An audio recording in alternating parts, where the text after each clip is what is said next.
കേരളവും സ്പൈസസുമായിട്ടുള്ള ബന്ധം വളരെ പഴയതാണ്. അതുകൊണ്ട് തന്നെയാണ് കേരളത്തിനെ ലാൻഡ് ഓഫ് സ്പൈസസ് എന്ന് അറിയപ്പെടുന്നതും. പക്ഷെ നമ്മുടെ നാട്ടിൽ സ്പൈസസ് നല്ലതാണെന്നും പറഞ്ഞ് അതിന്റെ ഹെൽത്ത് ബെനിഫിറ്റ്സിന് വേണ്ടി അധികമായിട്ട് ഉപയോഗിക്കാവുന്ന ഒരു ട്രെൻഡ് ഇപ്പൊ കണ്ടു തുടങ്ങിയിട്ടുണ്ട്. അമിതമായാൽ അമൃതം വിഷം എന്നാണല്ലോ. ഫോർ എക്സാമ്പിൾ, നമ്മുടെ മഞ്ഞൾപ്പൊടി തന്നെ എടുക്കാം. ഇപ്പോൾ ഹെൽത്ത് ബെനിഫിറ്റ്സിന് വേണ്ടി അതിന്റെ ആന്റി ഇൻഫ്ലമേറ്ററി പ്രോപ്പർട്ടീസ് ഉണ്ട്, അതിന്റെ ഇമ്മ്യൂണിറ്റി വർദ്ധിപ്പിക്കാനുള്ള പ്രോപ്പർട്ടി ഉണ്ടെന്നും പറഞ്ഞ് വെള്ളത്തിൽ കലക്കിയൊക്കെ ആൾക്കാർ കഴിക്കുന്നു. പക്ഷെ ഇതിന് ബ്ലഡ് തിന്നിങ് പ്രോപ്പർട്ടി കൂടി ഉണ്ട്. ബ്ലഡ് തിന്നിങ് ടാബ്ലറ്റ്സ് കഴിക്കുന്നവർക്ക് ഈ മഞ്ഞൾപ്പൊടി അധികമായിട്ട് ഉപയോഗിക്കുന്നത് ദോഷകരമാണ്. അതുപോലെ തന്നെ സിനമൻ, നമ്മുടെ കറുകപ്പട്ട, ഇതിന്റെ പൗഡർ ചെയ്ത് നമ്മൾ വെള്ളത്തിലും വേറെ ഫുഡ് ഓട്സ് കഴിക്കുമ്പോഴൊക്കെ നമ്മൾ സ്പ്രിങ്കിൾ ചെയ്ത് കഴിക്കാറുണ്ട്.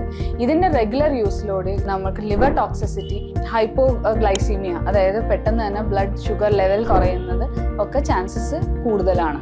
അപ്പോൾ എപ്പോഴും നമ്മൾ സ്പൈസസ് അതിൻ്റെ ആക്റ്റീവ് ഇൻഗ്രീഡിയൻസിൻ്റെ ക്വാളിറ്റി നോക്കി അതിൻ്റെ അധികമായിട്ടുള്ള ഉപയോഗം അവോയ്ഡ് ചെയ്യുക.